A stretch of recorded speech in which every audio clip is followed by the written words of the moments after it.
Alrighty, welcome back to my YouTube series of short little films here. What I'm doing is I'm reading these stories that I've written and I've had published. This particular one is going in my next book called Rescue Stories Response, something like that. They changed the title, so I'm not really sure what it is. But I'll find out by mid-year next year because it won't be out until almost 2017, so we have time. Anyway, this one's about a girl, a teenage kid who lives in a group home.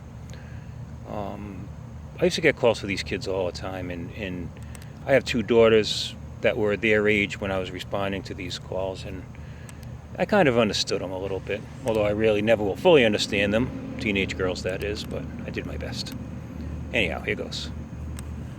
She pulled the safety pin out of her arm and handed it to me.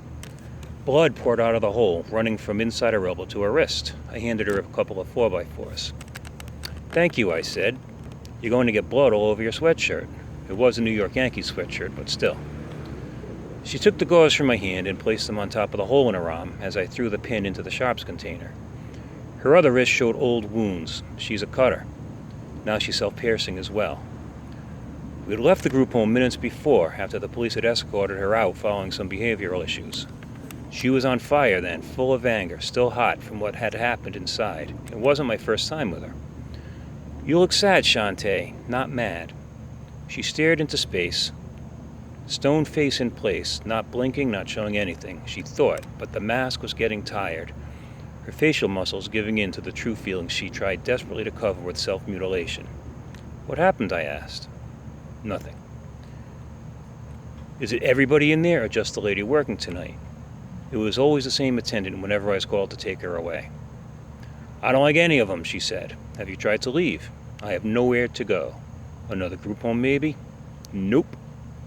"You need a plan," I said. "I have a plan." "And what is that?" "I plan to die." The way she said it stunned me. No emotion, no drama, just the facts. I've seen more than my share of hanging bodies and overdoses to not take her at her word. "That is a terrible plan." Still nothing. I tried some more. I wouldn't want to be 18 again for all the money in the world. A lot of people feel the same way. It sucks. All those kids you see on TV in school, all cool and everything, without a care in the world, going through life without a care, 2 parents, maybe a car and a boyfriend. It's bullshit. It's a lie. Everybody hurts. They're just better at hiding it. There is always sadness. It's in all of us. You just got a little more. But there's another side, and you can find it. And you will. Just don't give up. The truck was backing at the ER now. My time was nearly through. "And I'll tell you one more thing," I said as we walked out. "At least you're honest. That's a lot more than most of us have, so busy trying to look happy and all of that bullshit. Stay honest, don't let anybody lie to you, and I hope you'll be okay." Nothing.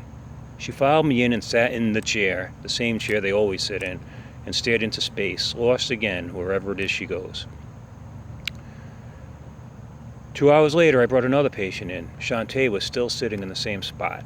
She didn't expect to see me, and when she did, the most genuine smile I've seen in a long, long time brightened her face. She kept it for a few seconds, met my eyes, and then looked away. It was completely spontaneous and totally honest. And it made all the bullshit go away. And it made me realize why I'm here. I just may have saved a life tonight, and it didn't take any meds or defibrillators or rapid interventions. Just good old emotion and honesty. You know, I never know what happened to these kids. That was the worst part of the job. They just disappeared. But I do think I made a difference in that kid's life. And it felt great. So thanks for listening. See you next week.